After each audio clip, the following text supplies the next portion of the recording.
రోజు అంటే వర్షం పడలేదు కాబట్టి బతికిపోయాం, లేదంటే వర్షం పడిన ప్రతిసారి రోడ్లన్నీ మునిగిపోయిన రోడ్స్లో ట్రావెల్ చేస్తుంటే వెహికల్స్ పాడైపోవడం, 10 నిమిషాలు వర్షం పడితే చాలు రోడ్ల మీద గంటలు ట్రాఫిక్ ఆగిపోవడం. అబ్బా, వెరీ ఇరిటేటింగ్ అని మీకు అనిపించిందా? ఇలా జరగడానికి ఒక రీజన్ ఉందండి. హైదరాబాద్లో 10 నిమిషాలు వర్షం పడితే చాలు రోడ్లన్నీ చెరువుల కింద మారిపోతున్నాయి.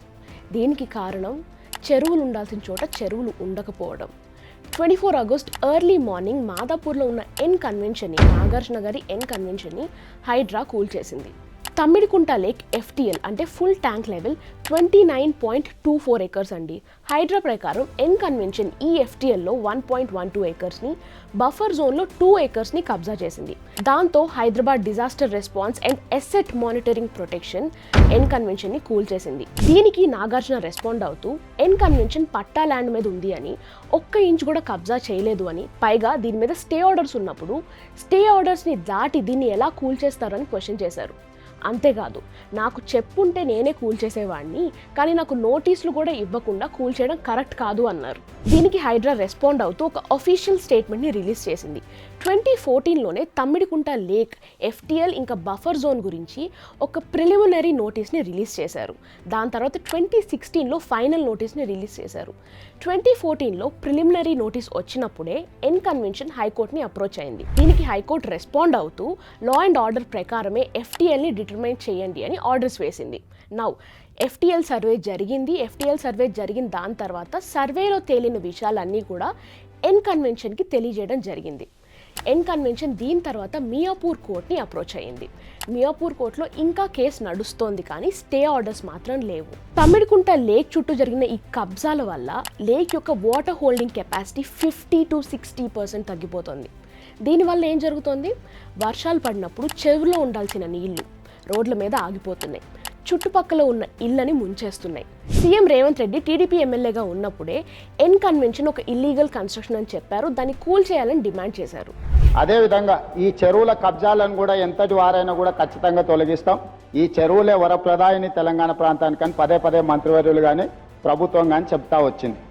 అయితే ప్రధానంగా సినిమా హీరోలు అంటే ప్రజలకు ఆదర్శంగా ఉండేవాళ్ళు, మంచిని ప్రజలకు బోధించేవాళ్ళు. వాళ్ళని ఆదర్శంగా సమాజం తీసుకుంటుంది. హైటెక్ సిటీ ఎదురుగా గురుకుల్ భూములలో ఎన్ కన్వెన్షన్ అనే ఫంక్షన్ హాల్ ఏదైతే ఉందో అక్కడున్న చెరువులో సగానికి అడ్డంగా గోడ కట్టి కొన్ని ఎకరాలు ఆక్రమించుకొని ఫంక్షన్ హాల్ నిర్వహిస్తున్నారు. పదే ప్రభుత్వం దృష్టికి వచ్చింది, టీవీ ఛానళ్ళల్లో పేపర్లలో చూపించింది. అక్కినేని నాగార్జున గారు కూడా దాని మీద స్పందించారు. ఈనాటి వరకు ఆ ఆక్రమణలు తొలగించలేదు. ఎందుకు అక్కినేని నాగార్జున గారు ఆక్రమించుకున్న చెరువుల ఆక్రమణలు తొలగించలేదు? ఎందుకు చర్యలు తీసుకోలేదు? ఏ శక్తులు అడ్డం పడుతున్నాయి? ఎప్పటిలోగా చర్యలు తీసుకుంటారో మంత్రి గారు సూటిగా సమాధానం చెప్పాల్సిందిగా కోరుకుంటున్నాం.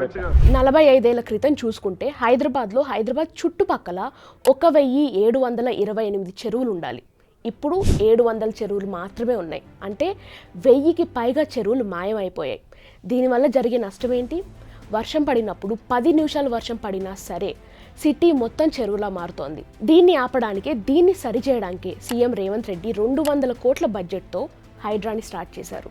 3 months స్పాన్లో హైడ్రా 100కి పైగా ఇల్లీగల్ కన్స్ట్రక్షన్స్ని కూల్ చేసింది. దాదాపు 44 ఎకరాల ఎంక్రోచ్డ్ ల్యాండ్ని రీక్లెయిమ్ చేసింది. ఇల్లీగల్ కన్స్ట్రక్షన్స్ని కూల్ చేయడం, చెరువులు కబ్జాలు ఆపడం, రీక్లెయిమ్ చేసిన ల్యాండ్ని తిరిగి చెరువు కింద కన్వర్ట్ చేయడం హైడ్రా యొక్క మెయిన్ గోల్. దీనికోసమే 3500 ఎంప్లాయీస్ పనిచేయబోతున్నారు. హైడ్రా చైర్మన్గా సీఎం రేవంత్ రెడ్డియే రెస్పాన్సిబిలిటీస్ తీసుకున్నారు. కమిషనర్గా ఆఫీసర్ రంగనాథ్ని అపాయింట్ చేశారు. చాలా మంది అడుగుతున్నారు, ఎంక్రోచ్మెంట్స్ ఆపేస్తామంటున్నారు, కబ్జాలు ఆపేస్తామంటున్నారు, చెరువుల్ని రీక్లెయిమ్ చేస్తున్నామంటున్నారు. ఒకవేళ కాంగ్రెస్ నేతలు పట్టుబడినా కూడా ఇలానే పనిచేస్తారా? ఇంతే స్ట్రిక్ట్గా యాక్షన్ తీసుకుంటారా? లేదంటే దీని వెనకాల రాజకీయ కక్ష సాధింపులు ఉన్నాయా అని. నేను ఇందాక చెప్పాను కదండి, హైడ్రా ఇప్పటిదాకా దాదాపు 44 ఎకరాల ల్యాండ్ని రీక్లెయిమ్ చేసింది. దాంట్లో పల్లెం రాజు వాళ్ళ బ్రదర్ పల్లెం ఆనంద్ యొక్క కాంగ్రెస్ స్ట్రక్చర్ కూడా ఉంది, దాన్ని కూడా డిమాలిష్ చేశారు. ఒకవేళ ఇవి కక్ష సాధింపుల చర్యలే అయితే ఆ లిస్ట్లోకి ఈ పేరు ఉంటుందని నేను అనుకోవట్లేదు. CM Revanth Reddy clearly is not sparing anybody. BRS party అయినా, కాంగ్రెస్ పార్టీ అయినా, టీడీపీ పార్టీ అయినా, తప్పు చేసింది ఎవరైనా సరే తప్పు చేసి చెరువులు కబ్జా చేసి ఇష్టారాజ్యం చేసింది ఎవడైనా సరే వాళ్ళని వదలకుండా పనిష్ చేయడమే సీఎం రేవంత్ రెడ్డి గోల్లా ఉంది. ఇన్ఫ్యాక్ట్ ఇది ఇంకా బిగినింగ్ మాత్రమే అండి. ఫుల్ ఫ్లెష్డ్గా 72 టీమ్స్లో 3500 మెంబర్స్ పనిచేస్తే ఎలా ఉంటుంది అన్న విషయం మీ ఊహకే వదిలేస్తున్నా. అకార్డింగ్ టు మీ this is one of the most daring and much needed initiatives. దీని గురించి మీ థాట్స్ ఏంటో కామెంట్స్లో చెప్పండి.